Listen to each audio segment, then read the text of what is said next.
ನಮಸ್ತೆ ಸ್ನೇಹಿತರೆ, ಇವತ್ತು ನಾವು ದ್ವಿತೀಯ BA ಕನ್ನಡ ಭಾಷಿಕದಲ್ಲಿ ಪರೀಕ್ಷಾ ಅಭ್ಯಾಸವನ್ನು ಮಾಡ್ತಾ ಹೋಗುವ. ಮೊದಲಿಗೆ ಹಳೆಯ ಪ್ರಶ್ನೆ ಪತ್ರಿಕೆಯನ್ನು ಒಮ್ಮೆ ನೋಡ್ತಾ ಹೋಗುವ. 2023 ಸೆಪ್ಟೆಂಬರ್-ಅಕ್ಟೋಬರಲ್ಲಿ ಆಗಿರುವಂತಹ ಪರೀಕ್ಷೆ ಕನ್ನಡ ಭಾಷೆ. ಇದರಲ್ಲಿ ಮೊದಲಿಗೆ ವಿಭಾಗ ಎಯಲ್ಲಿ ಪ್ರಾಚೀನ ಕನ್ನಡ ಕಾವ್ಯ ಬರುವಂಥದ್ದು 20 ಅಂಕಗಳು. ಸಂದರ್ಭ ಸಹಿತ ವಿವರಿಸಲಿಕ್ಕೆ ಕೊಡುವಂಥದ್ದು. ಪ್ರಾಚೀನ ಕನ್ನಡ ಕಾವ್ಯದಿಂದ ಮಾತ್ರ ಇಲ್ಲಿ ಬರುವಂಥದ್ದು ಸಂದರ್ಭ ಸಹಿತ ಬರೀಲಿಕ್ಕೆ. ಅದಾದ ಮೇಲೆ 10 ಪದಗಳಿಗೆ ಅರ್ಥವನ್ನು ಬರೀಲಿಕ್ಕಿದೆ, ಅದು ಕೂಡ ಪ್ರಾಚೀನ ಕನ್ನಡ ಕಾವ್ಯದಿಂದಲೇ ಕೊಡುವಂಥದ್ದು. ಇನ್ನು ಪ್ರಾಚೀನ ಕನ್ನಡ ಕಾವ್ಯದಿಂದ ಸಂದರ್ಭ ಸ್ವಾರಸ್ಯದ ಪ್ರಶ್ನೆಗಳು ಬರುವಂಥದ್ದು ಇಲ್ಲಿ. ಅದಾದ ನಂತರ ಒಂದು ವಿಷಯದ ಕುರಿತು ಟಿಪ್ಪಣಿ ಬರೀಲಿಕ್ಕೆ, ಅದು ಕೂಡ ಪ್ರಾಚೀನ ಕನ್ನಡ ಕಾವ್ಯದಿಂದ ಮಾತ್ರ ಬರುವಂಥದ್ದು. ಅಂದರೆ ಪ್ರಾಚೀನ ಕನ್ನಡ ಕಾವ್ಯ ಅಂತ ಬಂದಾಗ ಇಲ್ಲಿ ನೋಡಿ, ಪ್ರಾಚೀನ ಕನ್ನಡ ಕಾವ್ಯದಲ್ಲಿ ಇವಿಷ್ಟು 4 ಘಟಕದಿಂದ ಅವರು ಸಂದರ್ಭ ಸಹಿತ ವಿವರಿಸಲಿಕ್ಕೆ, ಸಂದರ್ಭ ಸ್ವಾರಸ್ಯ ವಿವರಿಸಲಿಕ್ಕೆ, ಹಾಗೆ ಟಿಪ್ಪಣಿ ಬರೆಯಲಿಕ್ಕೆ ಕೊಡುವಂಥದ್ದು ಕೇವಲ ಪ್ರಾಚೀನ ಕನ್ನಡ ಕಾವ್ಯದಿಂದ ಮಾತ್ರ. ಆದ್ದರಿಂದ ಪ್ರಾಚೀನ ಕನ್ನಡ ಕಾವ್ಯ ವೆರಿ ಇಂಪಾರ್ಟೆಂಟ್ ಆಗಿರುವಂಥದ್ದು. ನೀವು ಅದನ್ನು ಸ್ಕಿಪ್ ಮಾಡಬಾರ್ದು. ಎಲ್ಲ ಕಾವ್ಯದ ಸಾರಾಂಶ ಏನು, ಎಲ್ಲ ಕಾವ್ಯದಲ್ಲಿ ಏನು ವಿಷಯ ಕೊಟ್ಟಿದ್ದಾರೆ, ಅದರ ಸಾರಾಂಶ ಏನು, ಆ ಒಂದು ಕತೆ ಏನು ಎನ್ನುವಂಥದ್ದು ನಿಮಗೆ ಗೊತ್ತಿದ್ದರೆ ತುಂಬಾ ಒಳ್ಳೆಯದು. ಪ್ರಾಚೀನ ಕನ್ನಡ ಕಾವ್ಯದಿಂದ 20 ಅಂಕಗಳು ನಮಗೆ ಇರುವ ಕಾರಣ ಸಂದರ್ಭ ಸಹಿತ ನಾವು ಉತ್ತರವನ್ನು ಬರಿಬೇಕು ಅಂತಾದರೆ ನಮಗೆ ಪ್ರತಿಯೊಂದು ಕಾವ್ಯದ ಸಾರಾಂಶ ಗೊತ್ತಾಗಬೇಕು. ಪ್ರತಿಯೊಂದು ಘಟಕದಲ್ಲಿ 2 ಪದ್ಯವನ್ನು ನಾವು ಕಾಣ್ಬೋದು. 2 ಕಾವ್ಯ ಇದೆ. ಆ 2 ಕಾವ್ಯಗಳನ್ನು ನೋಡಿದಾಗ 1 2 3 4 5 6 7 8 ಕಾವ್ಯಗಳು ಬರ್ತದೆ. ಆ 8 ಕಾವ್ಯದ ಸಾರಾಂಶವನ್ನು ತಿಳ್ಕೊಳ್ಳಿ. ಹಾಗೆ ಸಣ್ಣ ಕಥೆಗಳು ಕೂಡ ಹಾಗೆ. ಸಣ್ಣ ಕಥೆಗಳಲ್ಲಿ ಬಂದಿರುವಂತಹ 8 ಸಣ್ಣ ಕಥೆಗಳ ಕತೆ ಏನು, ಅದರೊಳಗಿರುವಂಥ ಒಂದು ವಿಚಾರ ಏನು ಎನ್ನುವಂಥದ್ದು ನಿಮಗೆ ಗೊತ್ತಾದರೆ ನಂತರ ಎಲ್ಲದಕ್ಕೂ ಕೂಡ ನಮಗೆ ಉತ್ತರವನ್ನು ಬರೀಲಿಕ್ಕೆ ಸಾಧ್ಯ ಆಗ್ತದೆ. ಕನ್ನಡ ಪರೀಕ್ಷೆ ಬರೀಬೇಕಾದ್ರೆ ಎಲ್ಲರೂ ಕೂಡ ನೆನಪಲ್ಲಿ ಇಟ್ಕೊಳ್ಬೇಕಾಗಿರುವಂಥ ಒಂದು ವಿಚಾರ, ತುಂಬಾ ಫಾಸ್ಟಾಗಿ ನೀವು ಉತ್ತರವನ್ನು ಬರಿತಾ ಹೋಗಬೇಕು. ಸ್ವಲ್ಪ ಸಮಯವನ್ನು ಕೂಡ ಹಾಳು ಮಾಡುವ ಹಾಗಿಲ್ಲ. ಸ್ವಲ್ಪ ಸಮಯ ವ್ಯತ್ಯಾಸ ಆದರೂ ಕೂಡ ನಮಗೆ ಕೊನೆಯ ಪ್ರಶ್ನೆಗಳಿಗೆ ಉತ್ತರವನ್ನು ಬರೀಲಿಕ್ಕೆ ಸಮಯವೇ ಇರೋದಿಲ್ಲ. ಆದ್ದರಿಂದ ಆರಂಭದಲ್ಲಿ ನೀವು ತುಂಬಾ ವೇಗವಾಗಿ ಉತ್ತರವನ್ನು ಬರಿತಾ ಹೋಗಬೇಕು, ನಿಧಾನ ಮಾಡಬಾರ್ದು. ಯಾಕಂದರೆ ತುಂಬ ಪ್ರಶ್ನೆಗಳಿದೆ, ಬರೆದಾಗುವುದಿಲ್ಲ. ಆದ್ದರಿಂದ ತುಂಬ ನಿಧಾನದಲ್ಲಿ ಬರೆಯುವರಾದರೂ ಅಷ್ಟೇ ತುಂಬಾ ಫಾಸ್ಟಾಗಿ ಬರೀಲಿಕ್ಕೆ ಅಭ್ಯಾಸವನ್ನು ಮಾಡಿಕೊಳ್ಳಿ. ಪ್ರಾಚೀನ ಕನ್ನಡ ಕಾವ್ಯ ಮತ್ತು ಸಣ್ಣ ಕಥೆಗಳು ಎರಡರಿಂದಲೂ ಕೂಡ ಕೊಡುವಂಥದ್ದು ವಿಭಾಗ ಬಿಯ ಪ್ರಶ್ನೋತ್ತರಗಳಾಗಿದೆ. ಪ್ರಶ್ನೆಗಳು 10 ಅಂಕದ ಪ್ರಶ್ನೆಗಳನ್ನು ಕೊಡ್ತಾರೆ. ಅದರಲ್ಲಿ ಒಂದು ಪ್ರಶ್ನೆ ಪ್ರಾಚೀನ ಕನ್ನಡ ಕಾವ್ಯದಿಂದ ಕೊಡ್ತಾರೆ. ಹಾಗೆ 10 ಅಂಕದ ಮತ್ತೆ ಪ್ರಶ್ನೆಗಳು ಅದನ್ನು ಸಣ್ಣ ಕಥೆಗಳಿಂದ ಪ್ರಶ್ನೆಗಳನ್ನು ಕೊಡ್ತಾರೆ. ಅದರಿಂದ ನಾವು ಸಣ್ಣ ಕಥೆಗಳು ಹಾಗೂ ಪ್ರಾಚೀನ ಕನ್ನಡದ ಕಾವ್ಯದ ಪ್ರತಿಯೊಂದು ಪಾಠವನ್ನು ಕೂಡ ಸರಿಯಾಗಿ ತಿಳ್ಕೊಳ್ಬೇಕು. ಪ್ರತಿಯೊಂದು ಪಾಠದ ಸಾರಾಂಶ ನಿಮಗೆ ಗೊತ್ತಿದ್ದರೆ ಸಾಕು, ಸಾರಾಂಶವನ್ನು ಸರಿಯಾಗಿ ಅರ್ಥ ಮಾಡಿಕೊಳ್ಬೇಕು. ಇನ್ನು ವಿಭಾಗ ಸಿಯಲ್ಲಿ ಗದ್ಯ ಸಂಪದ ಮತ್ತು ವಿಮರ್ಶೆಯಿಂದ ಪ್ರಶ್ನೆಗಳು ಬರುವಂಥದ್ದು. ಗದ್ಯ ಸಂಪದ ಮತ್ತು ವಿಮರ್ಶೆಯಲ್ಲಿ ನಮಗೆ ಅರ್ಥಗಳಾಗಲಿ, ಟಿಪ್ಪಣಿಗಳಾಗಲಿ, ಸಂದರ್ಭ ಸ್ವಾರಸ್ಯಗಳಾಗಲಿ, ಸಂದರ್ಭ ಸಹಿತ ವಿವರಿಸಲಿಕ್ಕೆ ಇದ್ಯಾವುದು ಕೂಡ ನಮಗೆ ಅವರು ಕೊಡುವುದಿಲ್ಲ. ಅವರು ಕೇವಲ ಪ್ರಶ್ನೋತ್ತರಗಳನ್ನು ಕೊಡುವಂಥದ್ದು. 5 ಅಂಕದ ಪ್ರಶ್ನೆ ಮತ್ತು 10 ಅಂಕದ ಪ್ರಶ್ನೆಯನ್ನು ಕೊಡ್ತಾರೆ. ಇಲ್ಲಿ ಗದ್ಯ ಸಂಪದ ಮತ್ತು ವಿಮರ್ಶೆ ಎರಡೂ ಕೂಡ ಇರುವುದರಿಂದ ಒಂದು 5 ಅಂಕದ ಪ್ರಶ್ನೆ ಗದ್ಯ ಸಂಪದದಿಂದ, 5 ಅಂಕದ ಪ್ರಶ್ನೆ, ಹಾಗೆ 10 ಅಂಕದ ಪ್ರಶ್ನೆ ಗದ್ಯ ಸಂಪದದಿಂದ, ಒಂದು 5 ಅಂಕದ ಪ್ರಶ್ನೆ ವಿಮರ್ಶೆಯಿಂದ, ಒಂದು 10 ಅಂಕದ ಪ್ರಶ್ನೆ ವಿಮರ್ಶೆಯಿಂದ ಕೊಡುವಂಥದ್ದನ್ನು ಕಾಣ್ಬೋದು. ಎರಡೂ ಗದ್ಯ ಸಂಪದದಿಂದಲೂ ಕೂಡ 5 ಮಾರ್ಕಿದ್ದು ಮತ್ತು 10 ಮಾರ್ಕಿದ್ದು ಒಂದೊಂದು ಪ್ರಶ್ನೆ, ವಿಮರ್ಶೆಯಿಂದಲೂ ಕೂಡ ಒಂದು 5 ಅಂಕದ್ದು ಮತ್ತೊಂದು 10 ಅಂಕದ ಪ್ರಶ್ನೆಗಳು ಬರುವಂಥದ್ದು. ಆದ್ದರಿಂದ ನೀವು ತುಂಬಾ ಫಾಸ್ಟಾಗಿ ಉತ್ತರವನ್ನು ಬರಿಬೇಕಾಗ್ತದೆ, ಇಲ್ಲಂದಿದ್ದರೆ ಸಮಯ ಸಾಕಾಗುವುದಿಲ್ಲ. ಆದಷ್ಟು ಎಲ್ಲವನ್ನು ಕೂಡ ಕವರ್ ಮಾಡಬೇಕು ನೀವು. ಸಂದರ್ಭ ಸಹಿತ ವಿವರಿಸಲಿಕ್ಕೆ ಅಂದರೆ ನೀವೇನು ಮಾಡಿ, 1 ಪುಟದಷ್ಟು ಉತ್ತರವನ್ನು ಬರೀರಿ. ಸಂದರ್ಭ ಸ್ವಾರಸ್ಯ ಆದರೆ ಅರ್ಧ ಪುಟದಷ್ಟು ಉತ್ತರ ಸಾಕು. ಯಾಕಂದರೆ 2.5 ಅಂಕಗಳು ಮಾತ್ರ ಇರೋದರಿಂದ ನೀವು ನಿಮ್ಮ ಉತ್ತರ ಪತ್ರಿಕೆಯಲ್ಲಿ ಒಂದು ಅರ್ಧ ಆಗುವಷ್ಟು, ಈಗ ಸಂಪೂರ್ಣ ಪೇಜ್ ಅಂತ ಇದ್ದರೆ ಅದರಲ್ಲಿ ಅರ್ಧ ಆಗುವಷ್ಟು ಉತ್ತರವನ್ನು ಬರೀರಿ. ಟಿಪ್ಪಣಿಗೆ ಆದರೆ ನೀವು 1-1.5 ಪುಟದಷ್ಟು ಉತ್ತರವನ್ನು ಬರಿತಾ ಹೋಗಿ ಸ್ನೇಹಿತರೆ. ಈ ರೀತಿಯಾಗಿ ಮಾಡಿಕೊಳ್ಳಿ. ನೀವು ಓದಲಿಕ್ಕೆ ಆರಂಭ ಮಾಡಲಿಲ್ಲ ಅಂತಾದರೆ ನಾನು ನಿಮಗೆ ಸುಲಭವಾಗಿ ಸಾರಾಂಶವನ್ನು ತಿಳಿಸ್ತಾ ಹೋಗ್ತೇನೆ, ಅದನ್ನು ಸರಿಯಾಗಿ ಕೇಳಿಕೊಳ್ಳಿ. ಮೊದಲನೇದಾಗಿ ನಮಗೆ ಬರುವಂತಹ ಒಂದು ಕಾವ್ಯ ಕೃಷ್ಣ ಸಂಧಾನ ಕಾವ್ಯ. ಕೃಷ್ಣ ಸಂಧಾನದ ಸಾರಾಂಶ ಏನು? ಕೃಷ್ಣ ಸಂಧಾನದಲ್ಲಿ ಕೃಷ್ಣ ಸಂಧಾನ ಕಾರ್ಯಕ್ಕಾಗಿ ಹೋಗುವಂಥದ್ದು. ಯಾರು ಕಳಿಸುವಂಥದ್ದು? ಪಾಂಡವರು ಕೃಷ್ಣನನ್ನು ಕೌರವರ ಬಳಿಗೆ ಕಳಿಸ್ತಾನೆ. ಯಾಕಂದರೆ ಕೌರವರು ಮತ್ತು ಪಾಂಡವರು ಒಂದೇ ವಂಶಕ್ಕೆ ಸೇರಿದವರು. ಆರಂಭದಿಂದಲೂ ಕೂಡ ಅವರ ನಡುವೆ ಒಳ್ಳೆಯ ಭಾವನೆ ಇರಲಿಲ್ಲ, ಪ್ರೀತಿ ಇರಲಿಲ್ಲ, ಸೌಖ್ಯ ಭಾವ ಇರಲೇ ಇಲ್ಲ. ಕೌರವರು ಮತ್ತು ಪಾಂಡವರು ಇಬ್ಬರೂ ಕೂಡ, ಎರಡೂ ಜನರ ನಡುವೆ ಕೂಡ ಹಗೆತನ ಇತ್ತು. ಅದರಲ್ಲೂ ಹೆಚ್ಚಾಗಿ ಕೌರವರೇ ಪಾಂಡವರ ಮೇಲೆ ಹಗೆತನವನ್ನು ತೋರಿಸುತ್ತಲೇ ಬರ್ತಾರೆ. ಇಂತಹ ಸಂದರ್ಭದಲ್ಲಿ ದುರ್ಯೋಧನ ಮಾಡಿದ ಯಾವ ಒಂದು ಕುಟಿಲೋಪಾಯಗಳು ಫಲಕಾರಿಯಾಗದೇ ಇದ್ದಾಗ ಪಾಂಡವರು ದಿನ ಹೆಚ್ಚು ಶ್ರೀಮಂತರಾಗ್ತಾನೆ ಹೋಗ್ತಾರೆ, ಅಭಿವೃದ್ಧಿ ಹೊಂದುತ್ತಾ ಹೋಗ್ತಾರೆ, ಸಾಧನೆಯನ್ನು ಮಾಡ್ತಾ ಹೋಗ್ತಾರೆ. ಇದನ್ನೆಲ್ಲ ಕಂಡಂತಹ ದುರ್ಯೋಧನನಿಗೆ ಅದು ನುಂಗಲಾರದ ತುತ್ತಾಗಿ ಪರಿಣಮಿಸ್ತದೆ. ಅಂದರೆ ನಾವು ಹೇಳುವುದಾದರೆ ಅವನಿಗೆ ಒಂದು ರೀತಿಯ ಹೊಟ್ಟೆ ಕಿಚ್ಚು ಅಂತ ಹೇಳ್ತೇವಲ್ಲ, ಅದೇ ರೀತಿ ದುರ್ಯೋಧನನಿಗೆ ಕೂಡ ಇಲ್ಲಿ ಆಗ್ತದೆ. ದುರ್ಯೋಧನನು ಈ ಪಾಂಡವರನ್ನು ಹೇಗಾದರೂ ಮಾಡಿ ನಾಶ ಮಾಡಬೇಕು ಎನ್ನುವಂಥ ಯೋಚನೆಯಲ್ಲೇ ಇರುವಂಥ ಸಂದರ್ಭದಲ್ಲಿ ದುರ್ಯೋಧನ ತನ್ನ ಮಾವನ ಸಲಹೆಯನ್ನು ಕೇಳ್ತಾನೆ. ತನ್ನ ಮಾವ ಶಕುನಿಯ ಸಲಹೆಯಂತೆ ಒಂದು ಮೋಸದ ಆಟವನ್ನು ಆಡಿಸ್ತಾರೆ. ಆ ಮೋಸದ ಆಟದಲ್ಲಿ ಮೊದಲೇ ಒಂದು ಒಪ್ಪಂದ ಆಗಿರ್ತದೆ. ಏನು ಒಪ್ಪಂದ? ಈಗ ಜೂಜು ಆಟ ಆಡುವಂಥದ್ದು ಅಥವಾ ಕಬಡ್ಡಿ ಆಟ ಆಡುವಂಥದ್ದು, ಅಥವಾ ಈಗ ಮೊದಲೆಲ್ಲ ಎಂತ ಇತ್ತು ಅಂದರೆ ಬೇರೆ ಬೇರೆ ರೀತಿಯ ಆಟಗಳೆಲ್ಲ ಇತ್ತು.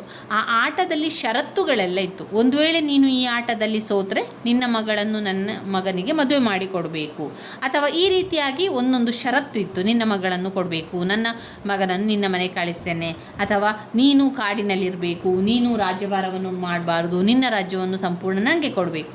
ಈ ರೀತಿಯ ಒಂದು ಮಾತುಕತೆಯ ನಾಡಿಯೇ ಆಟಗಳನ್ನು ಆಡುವಂಥದ್ದು.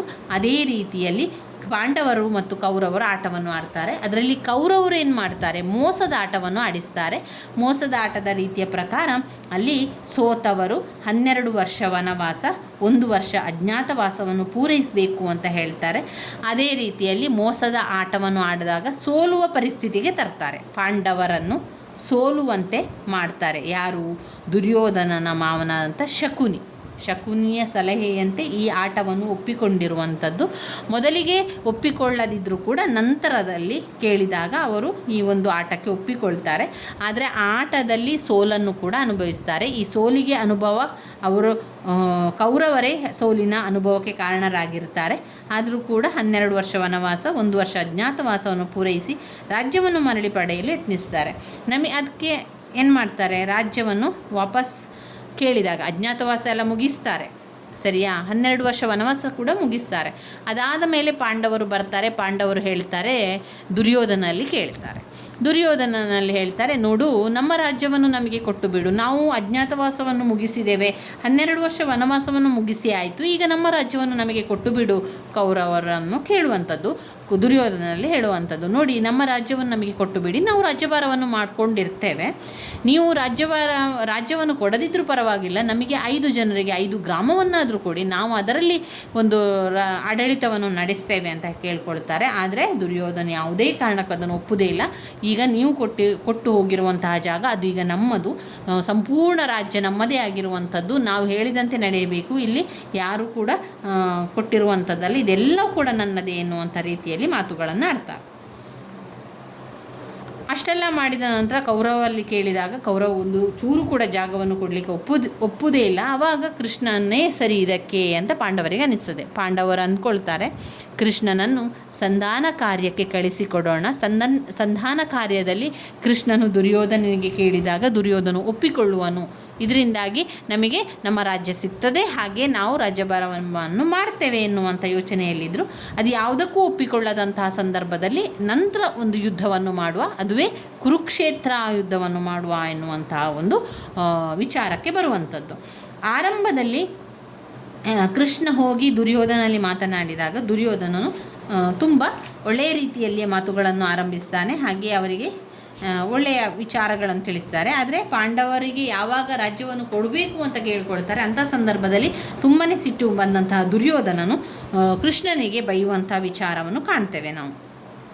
ಕೃಷ್ಣ ಇಲ್ಲೀಗ ಹಸ್ತಿನಾವತಿಗೆ ತೆರಳಿದ್ದಾನೆ ಸಂಧಾನ ಕಾರ್ಯಕ್ಕೋಸ್ಕರ. ಪಾಂಡವರು ಏನು ಮಾಡಿದ್ದಾರೆ, ಅಲ್ಲಿ ಮೋಸದ ಜೂಜಿನಲ್ಲಿ ಸೋತಿದ್ದಾರೆ.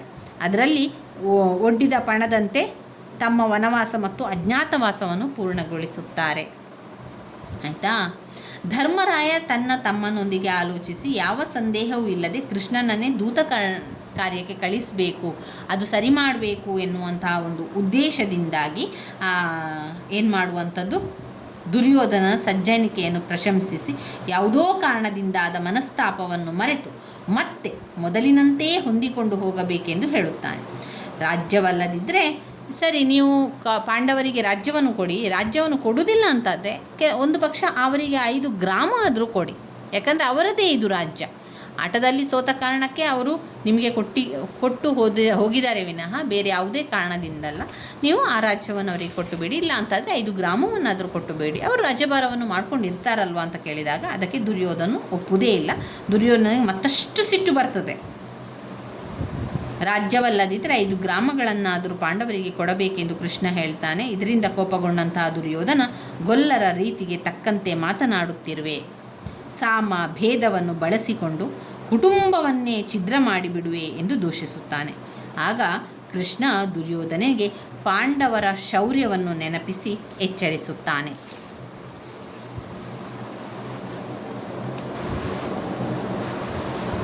ಗಂಧರ್ವರ ಕೈಯಿಂದ ನಿನ್ನನ್ನು ಬಿಡಿಸಿದವನು ಅರ್ಜುನ, ಶಿವನನ್ನೇ ಸೋಲಿಸಿದವನು ಎಂದು ಆತನ ಗುಣಗಳನ್ನು ಹೊಗಳುತ್ತಾನೆ.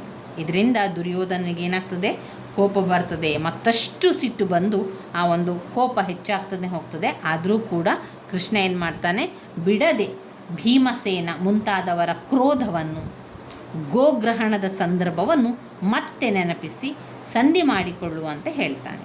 ಅದರಿಂದ ದುರ್ಯೋಧನನಿಗೆ ಮತ್ತಷ್ಟು ಕೋಪ ಸಿಟ್ಟು ಎಲ್ಲ ಬರ್ತದೆ, ಕೆರಳಿ ಕೆಂಡಾಗ್ತಾನೆ. ದುರ್ಯೋಧನ ಕೃಷ್ಣನ ಮಾತನ್ನು ಕೇಳದೆ ಕೃಷ್ಣನನ್ನು ಮುದಲಿಸುತ್ತಾ ಆತನ ಮೇಲೆ ತನ್ನ ಶಕ್ತಿ ಪ್ರಯೋಗವನ್ನು ಮಾಡಲಿಕ್ಕೆ ಬರ್ತಾನೆ, ಅಂದರೆ ಹೊಡಿಲಿಕ್ಕೆ ಬರ್ತಾನೆ. ಇಲ್ಲಿಯವರೆಗೆ ತುಂಬ ತಾಳ್ಮೆಯಿಂದಿದ್ದಂತಹ ವಿದುರನು, ಕೃಷ್ಣನ ಸ್ನೇಹಿತನಾದಂಥ ವಿದುರನು ಕೂಡ ದುರ್ಯೋಧನನ ರಕ್ಷಣೆಗೆ ಎಂದು ಇರಿಸಿದ್ದಂತಹ ಬಿಲ್ಲನ್ನು ಸಭೆಯಲ್ಲಿಯೇ ಮುರಿದು ಕೂಡ ಹಾಕ್ತಾನೆ. ಕೃಷ್ಣ ಅಲ್ಲಿ ಆ ಕ್ಷಣದಲ್ಲಿಯೇ ರೌದ್ರಾವತಾರವನ್ನು ತಾಳಿ ಎಲ್ಲರಿಗೂ ಕೂಡ ವಿಶ್ವರೂಪ ದರ್ಶನವನ್ನೇ ಕೊಡ್ತಾನೆ. ಸಭೆಯಲ್ಲಿದ್ದ ಎಲ್ಲರಿಗೂ ಕೂಡ ಒಂದು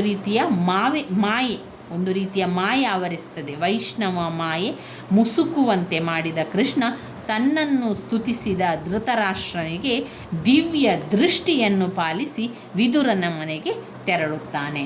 ದಿವ್ಯ ದೃಷ್ಟಿಯನ್ನು ಪಾಲಿಸಿ ವಿದುರನ ಮನೆಗೆ ತೆರಳುವಂಥದ್ದು. ಇವಿಷ್ಟು ಕೃಷ್ಣ ಸಂಧಾನದ ಕಾರ್ಯದಲ್ಲಿ ಆಗುವಂತಹ ವಿಚಾರ ಆಗಿದೆ. ಇನ್ನು ಮುಂದಿನ ಒಂದು ಕವನ ದುರ್ಯೋಧನನ ವಿಲಾಪ. ದುರ್ಯೋಧನನ ವಿಲಾಪ ಸಾಹಸ ಭೀಮ ವಿಜಯದಿಂದ ಆರಿಸಿರುವಂಥದ್ದು, ರನ್ನ ಬರೆದಿರುವಂತಹ ಒಂದು ಕವಿತೆ. ಈ ಒಂದು ಕವಿತೆಯ ವಿಚಾರ ಏನು, ಅದರೊಳಗೆ ಬರುವಂತಹ ಕಥೆ ಏನು ಅಂತ ಹೇಳಿದರೆ, ಮೊದಲನೆಯ ಪಾಠ ಅಂದರೆ ಮೊದಲನೆಯ ಪದ್ಯ ಆದಂತಹ ಕೃಷ್ಣ ಸಂಧಾನ ಕಾರ್ಯದ ಮುಂದುವರಿದ ಭಾಗ ದುರ್ಯೋಧನನ ವಿಲಾಪ. ಸರಿ, ಕೃಷ್ಣ ಸಂಧಾನ ಕಾರ್ಯಕ್ಕೆ ಹೋಗ್ತಾನಲ್ವಾ, ಸಂಧಾನ ಮಾಡಲಿಕ್ಕೆ ಆಗದೇ ಇದ್ದಂತಹ ಸಂದರ್ಭದಲ್ಲಿ ಕೃಷ್ಣ ವಿಶ್ವರೂಪ ದರ್ಶನವನ್ನು ತೋರಿಸಿ ಅಲ್ಲಿಂದ ವಾಪಸ್ಸಾಗ್ತಾನೆ. ವಾಪಸ್ಸಾದ ನಂತರ ದುರ್ಯೋಧನನು ಹೇಳ್ತಾನೆ, ಇನ್ನು ಯುದ್ಧವೇ ಒಳ್ಳೆಯದು, ಯುದ್ಧವೇ ಮಾಡುವ ಅಂತ ಹೇಳಿ ಕುರುಕ್ಷೇತ್ರ ಯುದ್ಧವನ್ನು ಆರಂಭ ಆಗ್ತದೆ. ಈ ಕುರುಕ್ಷೇತ್ರ ಯುದ್ಧದಲ್ಲಿರುವಂಥದ್ದು ಇಲ್ಲಿ ದುರ್ಯೋಧನನ ಕುಟುಂಬದವರು, ಅವನ ರಕ್ತ ಸಂಬಂಧಿಗಳು, ಅವನ ಸಂಬಂಧಿಕರು ಎಲ್ಲ ಕೂಡ ಮರಣವನ್ನು ಹೊಂತಾ ಬರ್ತಾರೆ. ಆ ಒಂದು ರಣರಂಗದಲ್ಲಿ ಮರಣವನ್ನಪ್ತಾರೆ, ಸಾವನ್ನಪ್ತಾರೆ. ಅಂಥ ಸಂದರ್ಭದಲ್ಲಿ ಅವನಿಗೆ ಅನಿಸ್ತದೆ, ನನ್ನವರನ್ನೆಲ್ಲ ಕಳ್ಕೊಂಡಿದ್ದೇನೆ. ಆದರೆ ಈ ನನ್ನವರನ್ನು ಕಳ್ಕೊಳ್ಳಿಕ್ಕೆ ಕಾರಣ ಯಾರು? ಕಾರಣ ಪಾಂಡವರು. ಅದರಿಂದ ಪಾಂಡವರನ್ನು ಸುಮ್ಮನೆ ಬಿಡುವುದಿಲ್ಲ ಎನ್ನುವಂಥ ಮಾತನ್ನು ನಾವಿಲ್ಲಿ ಕೇಳ್ಬೋದು. ದುರ್ಯೋಧನ ಸಂಜಯನೊಡನೆ ಆ ಒಂದು ಕುರುಕ್ಷೇತ್ರ ರಣರಂಗದಲ್ಲಿ ನಡೀತಾ ಬರ್ತಾ ಇರಬೇಕಾದ್ರೆ ಒಂದು ಹೆಣವನ್ನು ಕಾಣ್ತಾರೆ. ಆ ಒಂದು ಹೆಣವೇ ದ್ರೋಣರ ಹೆಣ. ದ್ರೋಣರನ್ನು ಕಂಡು ಅವರ ಸ್ಥಿತಿಗೆ ಮರುಗಿ ಅವರ ಪಾದಗಳಿಗೆ ನಮಸ್ಕರಿಸ್ತಾರೆ. ಅಲ್ಲಿಂದ ಮುಂದೆ ಇದ್ದ ಅಭಿಮನ್ಯುವಿನ ಶವವನ್ನು ನೋಡಿ ಆತನ ಪರಾಕ್ರಮವನ್ನು ಪ್ರಶಂಸಿಸಿ ಅವನಂತಹ ವೀರ ಮರಣ ನನಗೂ ಲಭಿಸಲಿ ಎಂದು ಪ್ರಾರ್ಥನೆ ಕೂಡ ಮಾಡ್ತಾನೆ. ಚಕ್ರವ್ಯೂಹವನ್ನು ಹೊಕ್ಕು ಹೋರಾಡಿದ ಆ ಸಿಂಹ ಸಾಹಸವನ್ನು ಮೆಚ್ಚಿ ಕೈ ಮುಗಿದು ಮುಂದೆ ಬರುವಾಗ ಸತ್ತು ಬಿದ್ದಿದ್ದ ತನ್ನ ಮಗನಾದಂತಹ ಲಕ್ಷ್ಮಣನನ್ನು ನೋಡಿ ನನಗಿಂತ ಮೊದಲೇ ನೀನೇಕೆ ಹೋದೆ ಎಂದು ಕಂಬನಿಗೆರೆಯುತ್ತಾನೆ. ಅಂದರೆ ದುಃಖ ಪಡುವಂಥದ್ದು, ಬೇಸರವನ್ನು ಹೇಳುವಂಥದ್ದು. ನನ್ನಿಂದ ಮುಂದೆ ಯಾಕೆ ನೀನು ಹೋಗಿದೀಯಾ, ಅಂದರೆ ಯಾಕೆ ಸಾವನ್ನಪ್ಪಿದೀಯಾ ಅಂತ ಕೇಳುವಂಥದ್ದು. ನನ್ನಿಂದ ಮೊದಲೇ ಯಾಕೆ ಹೋಗಿದೀಯಾ? ಅಭಿಮನ್ಯುವಿನ ಶವವನ್ನು ನೋಡಿ ಅವನ ಪರಾಕ್ರಮವನ್ನು ಪ್ರಶಂಸಿಸಿ ಅವನಂತಹ ವೀರಮರಣ ನನಗೆ ಕೂಡ ಸಿಗಬೇಕು ಅಂತ ಪ್ರಾರ್ಥನೆ ಮಾಡುವಂಥದ್ದು.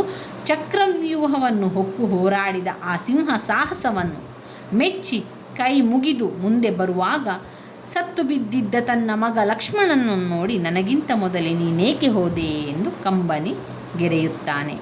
ಮುಂದೆ ಏನಾಗ್ತದೆ? ದುಶ್ಯಾಸನ ಕಳೇಬರ ಸಿಗ್ತದೆ. ದುಶ್ಯಾಸನ ಕಳೇಬರವನ್ನು ಕಂಡ ದುರ್ಯೋಧನನ ದುಃಖ ಮತ್ತೆ ಮರುಕಳಿಸ್ತದೆ. ಆತನನ್ನು ಕೊಂದು ಬದುಕಿರುವ ಭೀಮನನ್ನು ಕೊಲ್ಲದೆ ನಾನು ಬಿಡುವುದಿಲ್ಲ, ನಿನ್ನ ನೆತ್ತರನ್ನು ಹೀರಿದ ಭೀಮನ ರಕ್ತವನ್ನು ಕುಡಿಯದಿದ್ದರೆ ನಾನು ದುರ್ಯೋಧನನೇ ಅಲ್ಲ ಅಂತ ಶಪಥ ಕೂಡ ಮಾಡ್ತಾನೆ. ಹೀಗೆ ಪ್ರಾಲಾಪಿಸಿ ರಣರಂಗದಲ್ಲಿ ಮುಂದೆ ಬಂದ ಮೇಲೆ ದುರ್ಯೋಧನನ ಕಣ್ಣಿಗೆ ಕಂಡು ಬಂದಿದ್ದು ಪ್ರಿಯ ಮಿತ್ರ ಕರ್ಣನ ಶವ.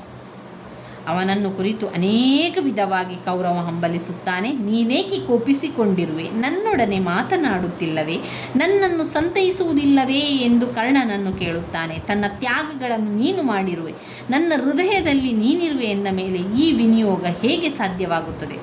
ನಿನ್ನನ್ನು ದುಶ್ಯಾಸನನ್ನು ಕೊಂದ ಪಾಂಡವರು ಇನ್ನೂ ಉಳಿಯಲಾರರು. ನಿಮ್ಮಿಬ್ಬರ ಕಳೇಬರವನ್ನು ಕಂಡು ನನ್ನ ಪ್ರಾಣ ಉಳಿದಿದೆಯಲ್ಲ ಎಂದು ವಿಧವಾಗಿ ಗೋಳಾಡಿದನು. ಅನಂತರ ಇವರನ್ನೆಲ್ಲರನ್ನು ಕೊಂದವರ ಮೇಲೆ ಕೋಪ ಉಕ್ಕಿ ಅವರನ್ನು ಯುದ್ಧದಲ್ಲಿ ಕೊಲ್ಲಲು ನಿರ್ಧರಿಸಿ ಕೌರವ ಮುಂದೆ ಭೀಷ್ಮರನ್ನು ಭೇಟಿಯಾಗಲು ನಡೆಯುವಂಥದ್ದು. ಇದೊಂದು ಕತೆ. ಇವಿಷ್ಟು ವಿಚಾರಗಳು ದುರ್ಯೋಧನನ ವಿಲಾಪದಲ್ಲಿ ಬರುವಂತಹ ಒಂದು ವಿಚಾರ ಆಗಿದೆ. ಇನ್ನು ಇದೆಲ್ಲ ನಿಮಗೆ ಗೊತ್ತಿದ್ದರೆ ಸಂದರ್ಭ ಸಹಿತ ಪ್ರಶ್ನೆ ಬಂದಾಗ ಬರೀಲಿಕ್ಕೆ, ಸಂದರ್ಭ ಸ್ವಾರಸ್ಯ ಪ್ರಶ್ನೆ ಬಂದಾಗ ಬರೀಲಿಕ್ಕೆ ನಮಗೇನಾಗ್ತದೆ, ಈ ಒಂದು ಕವಿತೆ ನಾನು ಇದನ್ನು ಓದಿದ್ದೇನೆ, ಇದರಲ್ಲಿ ನನಗೆ ಗೊತ್ತಿದೆ ಎನ್ನುವಂಥದ್ದು ನಮ್ಮ ಮನಸ್ಸಿಗೆ ಗೊತ್ತಾಗ್ತದೆ. ಆದ್ದರಿಂದ ನಾವು ಆದಷ್ಟು ಆ ಒಂದು ಸಾರಾಂಶವನ್ನು ತಿಳ್ಕೊಂಡ್ರೆ ಆವಾಗ ನಮಗೆ ಏನಾಗ್ತದೆ, ಬರೀಲಿಕ್ಕೆ ತುಂಬಾ ಸಹಾಯ ಆಗ್ತದೆ. ಸಾರಾಂಶ ಗೊತ್ತಿರಬೇಕು. ಪ್ರತಿಯೊಂದು ಒಂದು ಕಾವ್ಯದಿಂದ ಇರ್ಬೋದು ಅಥವಾ ಪ್ರತಿಯೊಂದು ಸಣ್ಣ ಕಥೆಗಳಿರ್ಬೋದು, ಸಂಪೂರ್ಣ ಸಾರಾಂಶ ನಿಮಗೆ ಗೊತ್ತಿರಬೇಕು. ಇನ್ನು ಬರುವಂಥದ್ದು ಅಮೃತಮತಿ ಪ್ರಸಂಗ, ಯಶೋಧರ ಚರಿತ ಜನ ಬರೆದಿರುವಂತಹ ಅಮೃತಮತಿ ಪ್ರಸಂಗದಲ್ಲಿ ಏನಾಗ್ತದೆ ಅಂತ ಹೇಳಿದರೆ, ತುಂಬಾ ಅನ್ಯೋನ್ಯವಾಗಿದ್ದಂತಹ ಗಂಡ ಹೆಂಡತಿ, ಅಂದರೆ ರಾಜ ಮತ್ತು ರಾಣಿ, ಅವರು ಸಂಸಾರದಲ್ಲಿ ಬಿರುಕು ಬರುವಂಥದ್ದು. ಮಾವಾಟಿಕನ ಹಾಡಿಗೆ ಮರಳಾದಂತಹ ಅಮೃತಮತಿಯು ಕೊನೆಯದಾಗಿ ಸಾವನ್ನಪ್ಪುವಂಥದ್ದು. ಅದರ ಜೊತೆಗೆ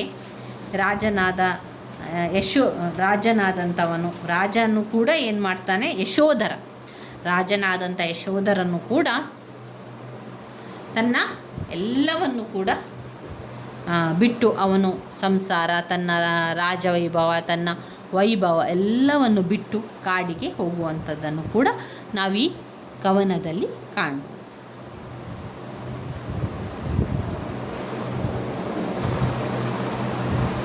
ನಾವು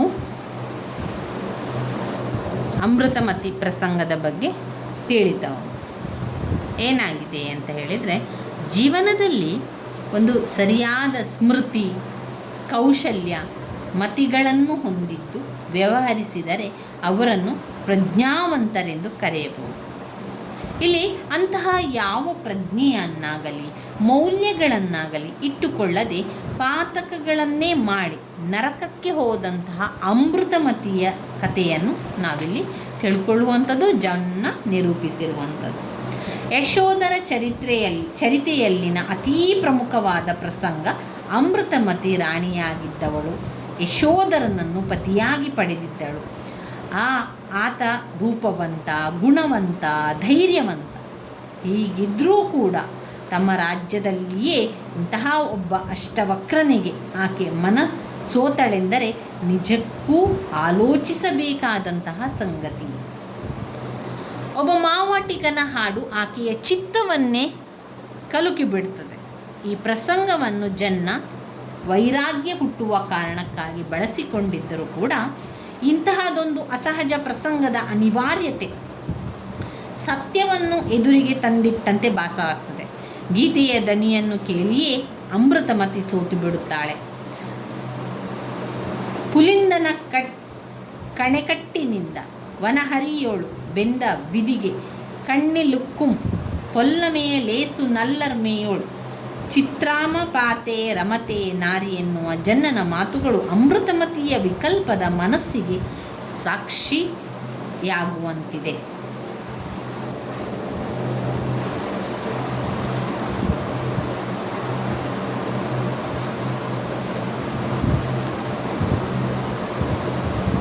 ಇಲ್ಲಿ ರಾಣಿ ಅಮೃತಮತಿಗೆ ಅವಳು ಮಾವಾಟಿಕನ ಪದ್ಯಕ್ಕೆ, ಅವನ ರಾಗಕ್ಕೆ ಸೋತಿದ್ದಾಳೆ. ಅಂದರೆ ದೂತಿಯು ಆತನ ಅಸಹ್ಯಕರ ರೂಪ. ದೂತಿ ಬಂದು ಹೇಳ್ತಾಳೆ, ನೋಡಿ ರಾಣಿ, ಅವನು ತುಂಬಾ ಕುರೂಪಿಯಾಗಿದ್ದಾನೆ, ಅವನು ಅಸಹ್ಯಕರವಾಗಿದ್ದಾನೆ, ಅವನನ್ನು ಪ್ರೀತಿ ಮಾಡಬಾರ್ದು ಅಥವಾ ಅವನನ್ನು ಇಷ್ಟಪಡಬಾರ್ದು ಎನ್ನುವಂಥ ಅರ್ಥದಲ್ಲಿ ದೂತಿ ಹೇಳ್ತಾಳೆ. ದೂತಿಯು ಆತನ ಅಸಹ್ಯಕರವಾದ ರೂಪವನ್ನು ವಿವರಿಸಿದರೂ ಕೂಡ ಅಮೃತಮತಿಗೆ ಅದು ಅಸಹ್ಯವಾಗುವುದಿಲ್ಲ. ಕರಿದಾದೊಡೆ ಕತ್ತುರಿಯಂ ಮುರುಡಾದೊಡೆ ಮಲಯ ಜಂಗಳು ಎಂದು ರೂಪವನ್ನೇ ಪ್ರೀತಿಸ್ತಾಳೆ. ತಾನು ತಡವಾಗಿ ಹೋದುದಕ್ಕಾಗಿ ಬಡಿದ ಆ ಮಾವಾಟಿಕನ ಕಾಲ ಮೇಲೆ ಕೇರೆಯಂತೆ, ಅಂದರೆ ಕೇರೆ ಪೊರಳುವಂತೆ ಎನ್ನುವಾಗ ಜನ್ನನ ಕಾವ್ಯ ಕೌಶಲ್ಯ ಚಿತ್ರಣವೊಂದು ಕಣ್ಮುಂದೆಯೇ ಬರ್ತದೆ. ಅಂದರೆ ತಾನು ದೊರೆಯೊಡನಿದ್ದ ಕಾರಣ ಬರುವುದು ತಡವಾಯಿತೆಂದು ಅಮೃತಮತಿ ಅಲ್ಲಿ ಕ್ಷಮೆಯನ್ನು ಕೇಳಿ, ಅಮೃತಮತಿ ಕ್ಷಮೆ ಕೇಳಿ ಪ್ರಪಂಚದ ಗಂಡಸರೆಲ್ಲರೂ ನನಗೆ ಸೋದರರೆಂದಾಗ ಯಶೋಧರನ ಪ್ರಜ್ಞಾವಂತ ಸ್ಥಿತಿಗೆ, ಯಶೋಧರನ ಪ್ರಜ್ಞಾವಂತ ಮನಸ್ಸಿಗೆ ಆದ ಆಘಾತ ಎಷ್ಟಿರಬಹುದು. ಆದರೂ ಕೂಡ ಅವರನ್ನು ಕೊಲ್ಲದೆ ಮುಕ್ತಿಯೊಡನೆ ಆಲೋಚಿಸುವ ಉತ್ತಮ ವ್ಯಕ್ತಿಯಾಗಿ ಯಶೋಧರ ಕಾಣಿಸುತ್ತಾನೆ. ಅವಳನ್ನು ಪರೀಕ್ಷಿಸಬೇಕೆಂದು ರಾಜ ಮರುದಿನ ಅವಳನ್ನು ನೈದಿಲೆಯ ಹೂವಿನಿಂದ ಹೊಡೆದರೆ ಅದನ್ನು ಸಹಿಸದೆ ಅಮೃತಮತಿ ಮೂರ್ಛೆ ಹೋಗುತ್ತಾಳೆ. ಇನ್ನು ನಿನಗೆ ಬಂದ ಸಾವು ಹೇಗೋ ದೈವದಿಂದ ಪರಿಹಾರವಾಯಿತು, ಆದರೆ ಆ ಒಂದು ನೈದಿಲೆಯೇ ನಿನಗೆ ಸಾವಾಯಿತು ಎಂದು ಸೂಕ್ಷ್ಮವಾಗಿ ಹಿಂದಿನ ರಾತ್ರಿಯ ಸಂಗತಿಯನ್ನು ಯಶೋಧರ ಸೂಚಿಸಿದಾಗ ಅಮೃತಮತಿಗೆ ಅದರ ಅರಿವಾಗುತ್ತದೆ. ಯಶೋಧರ ತಾಯಿಯ ಬಳಿ ಸೂಕ್ಷ್ಮವಾಗಿ ಕನಸಿನ ರೂಪದಲ್ಲಿ ಹೊಂದಾವರೆ ಕೊಳದ ಹಂಸ ಕೊಳೆತ ತಾವರೆಯ ಕೊಳದಲ್ಲಿ ಆಡುತ್ತಿತ್ತು ಎಂದು ಹೇಳಿದಾಗ ತಾಯಿ ಬಲಿಯನ್ನು ಕೊಡಲು ಹೇಳುತ್ತಾಳೆ. ಹಿಟ್ಟಿನ ಕೋಳಿಯ ಚಂದವನ್ನು ನೋಡಿ ಬೆಂತರ ಸೇರಿ ಆ ಕೋಳಿಯನ್ನು ಕೊಂದಾಗ ಹೊರಬರುತ್ತದೆ. ಈಗ ಯಶೋಧರ ತಾನು ಮಾಡಿದ ಹಿಂಸೆಯನ್ನು ಪರಿಹರಿಸಿಕೊಳ್ಳಲು ರಾಜ್ಯವನ್ನೇ ತ್ಯಜಿಸಲು ಪ್ರಯತ್ನಿಸ್ತಾನೆ. ತಾಯಿಯ ಮೋಹ, ಪತ್ನಿಯ ಮೋಸ ನಡುವೆ ಸಿಕ್ಕಿ ತೊಳಲಾಡುವ ಯಶೋಧರನ ಚಿತ್ರಣ ಜನ್ಮದಲ್ಲಿ ಸಂಘರ್ಷಗಳ ಪ್ರತಿಮೆಯಾಗಿ, ಜನ್ನನಲ್ಲಿ ಸಂಘರ್ಷಗಳ ಪ್ರತಿಮೆಯಾಗಿ ಮೂಡಿಬಂದಿದೆ.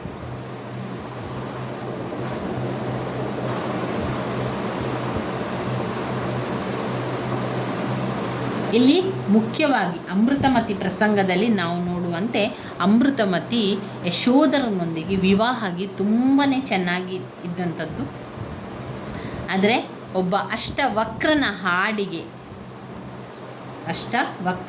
ಹಾಡಿಗೆ ಮನಸೋತು ಅಷ್ಟವಕ್ರನಾದ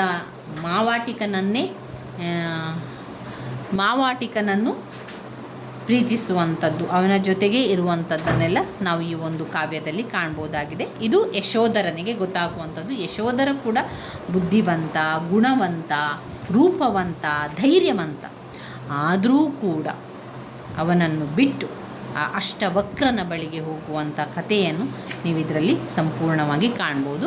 ಒಮ್ಮೆ ಇದರ ಸಾರಾಂಶವನ್ನು ನಿಮಗೆ ನಾನು ತಿಳಿಸ್ತಾ ಹೋಗ್ತೇನೆ, ಆವಾಗ ಇನ್ನಷ್ಟು ವಿಚಾರಗಳು ನಿಮಗೆ ತಿಳಿತಾ ಹೋಗ್ತದೆ. ಯಶೋಧರ ಅಮೃತಮತಿಯರು ಅನ್ಯೋನ್ಯವಾದ ದಂಪತಿಗಳಾಗಿದ್ದರು. ಒಂದು ದಿನ ರಾತ್ರಿ ಶಯ್ಯಾಗೃಹದಲ್ಲಿ ದಂಪತಿಗಳು ಮಲಗಿರುವಾಗ ಸರಿರಾತ್ರಿಯಲ್ಲಿ ಅರಮನೆಯ ಪಕ್ಕದಲ್ಲಿದ್ದ ಪಟ್ಟದಾನೆಯ ಮಾವಾಟಿಕ ತನ್ನ ವಿನೋದಕ್ಕೆಂದು ಹಾಡತೊಡಗಿದ. ಆ ಹಾಡಿನಿಂದ ಅಮೃತಮತಿಯ ನಿದ್ರೆ ತಿಳಿದೆದ್ದು ಅವನ ಇನಿದನಿಗೆ ವಶಳಾಗಿ ಅವನಾರೆಂದು ತಿಳಿಯದೆ ಆ ಹಾಡುಗಾರನಲ್ಲಿ ಮೋಹಗೊಂಡಳು. ತನ್ನ ಆಪ್ತ ಸಖಿಯನ್ನು ಕಳುಹಿಸಿ ಅವನಾರೆಂದು ತಿಳಿದು ಬರಲು ಹೇಳಿದಳು. ಅವನಲ್ಲಿ ಹೋಗಿದ್ದ ಸಖಿ ಆತನ ಕುರೂಪತೆಯ ವರ್ಣಿಸಿದರೂ ಅದರಿಂದ ಅಮೃತಮತಿಗೆ ಬೇಸರವಾಗಲಿಲ್ಲ. ತನ್ನ ದೂತಿಯ ನೆರವಿನಿಂದ ಅವನನ್ನೇ ಪ್ರೀತಿಸಿ ಕೂಡಿದಳು. ಅವಕಾಶ ಸಿಕ್ಕಾಗಲೆಲ್ಲ ಅವನ ಬಳಿ ಇರುತ್ತಿದ್ದ ಅಮೃತಮತಿಯ ನಡತೆ ಯಶೋಧರನ ಸಂಶಯಕ್ಕೆ ಕಾರಣವಾಯಿತು. ಒಂದು ದಿವಸ ನಿದ್ರೆಯನ್ನು ನಟಿಸಿದ ಯಶೋಧರನ ಬಳಿಯಿಂದ ಅಮೃತಮತಿ ಹೊರಟಾಗ ಅವನು ಆಕೆಯನ್ನು ಹಿಂಬಾಲಿಸಿದ.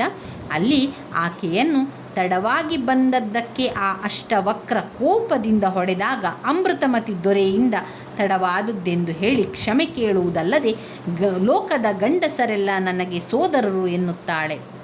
ಅಲ್ಲಿಯೇ ಅವರನ್ನು ಕೊಲ್ಲಬೇಕೆಂದುಕೊಂಡಿದ್ದ ಯಶೋಧರ ವಿವೇಕದಿಂದ ಹಿಂದಿರುಗುತ್ತಾನೆ. ತನ್ನ ಸಮಸ್ಯೆಯನ್ನು ಯಾರಲ್ಲಿ ಹೇಳಿಕೊಳ್ಳಲಾಗದೆ ತಾಯಿಯ ಬಳಿ ಹೇಳಿದಾಗ ಆಕೆ ಹಿಟ್ಟಿನ ಕೋಳಿಯನ್ನು ಬಲಿಕೊಡಲು ಹೇಳುತ್ತಾಳೆ. ತನಗೆ ಇಷ್ಟವಿಲ್ಲದಿದ್ದರೂ ಯಶೋಧರ ಇದಕ್ಕೆ ಒಪ್ಪುತ್ತಾನೆ. ಸುಂದರವಾಗಿದ್ದ ಕೋಳಿಯ ದೇಹದಲ್ಲಿ ಬೆಂತರವೊಂದು ಸೇರಿದ್ದು ಬಲಿಕೊಟ್ಟ ತಕ್ಷಣ ಕೂಗಿ ಹಾರುತ್ತದೆ. ಇದರಿಂದ ಚಿಂತೆಗೊಳಗಾದ ಯಶೋಧರ ರಾಜ್ಯವನ್ನು ತ್ಯಜಿಸುವ ತೀರ್ಮಾನಕ್ಕೆ ಬರುತ್ತಾನೆ. ಇವಿಷ್ಟು ಈ ಒಂದು ಕಾವ್ಯದ ಸಾರಾಂಶ ಆಗಿದೆ. ಈ ಕಾವ್ಯ ಅಂತ ಹೇಳಿದರೆ ಯಶೋಧರ ಅಮೃತಮತಿ ಪ್ರಸಂಗ ಎನ್ನುವಂತಹ ಅಮೃತಮತಿ ಪ್ರಸಂಗ ಯಶೋಧರ ಚರಿತೆಯಿಂದ ಆರಿಸಿಕೊಳ್ಳಲಾಗಿರುವಂಥದ್ದು, ಜನ್ನ ಆಯ್ಕೆ ಮಾಡಿಕೊಂಡಿರುವಂಥದ್ದು. ಇವಿಷ್ಟು ಸಾರಾಂಶ ನಿಮಗೆ ಗೊತ್ತಿದ್ದರೆ ನಿಮಗೆ ಬರಿತಾ ಹೋಗಲಿಕ್ಕೆ ಸಾಧ್ಯ ಆಗ್ತದೆ. ಇನ್ನು ಬರುವಂಥದ್ದು ಬಸವಣ್ಣನವರ ಮತ್ತು ಅಕ್ಕ ಮಹಾದೇವಿಯರ ವಚನಗಳು, ಸಾಮಾಜಿಕ ವಚನಗಳು. ಮುಂದಿನ ವಿಡಿಯೋದಲ್ಲಿ ನಾವು ಇವುಗಳನ್ನೆಲ್ಲವನ್ನು ಕೂಡ ಓದ್ತಾ ಹೋಗುವ. ನನ್ನ ವಿಡಿಯೋಸ್ ಎಲ್ಲ ನಿಮಗೆ ಇಷ್ಟ ಆಗಿದ್ದರೆ ಲೈಕ್ ಕೊಡಿ, ಶೇರ್ ಮಾಡಿ, ಸಬ್ಸ್ಕ್ರೈಬ್ ಮಾಡಲಿಕ್ಕೆ ಮರಿಬೇಡಿ ಸ್ನೇಹಿತರೆ. ಧನ್ಯವಾದಗಳು. ಆದಷ್ಟು ನೀವೇನು ಮಾಡಬೇಕು, ಎಲ್ಲ ಪಾಠಗಳಿರ್ಬೋದು, ಎಲ್ಲ ಸಾರಾಂಶಗಳನ್ನು ಓದ್ಕೊಳ್ಬೇಕು. ಎಲ್ಲ ಪಾಠಗಳ ಪದ್ಯಗಳ ಸಾರಾಂಶವನ್ನು ಸರಿಯಾಗಿ ಓದ್ಕೊಳ್ಬೇಕು. ಆವಾಗ ನಮಗೆಲ್ಲವನ್ನು ಕೂಡ ಬರಿತಾ ಹೋಗಲಿಕ್ಕೆ ಸಾಧ್ಯ ಆಗ್ತದೆ. ಆದಷ್ಟು ಎಲ್ಲ ಪರೀಕ್ಷೆಯ ತಯಾರಿಯನ್ನು ಮಾಡ್ಕೊಳ್ತಾ ಹೋಗೋ ಸ್ನೇಹಿತರೆ. ಧನ್ಯವಾದಗಳು.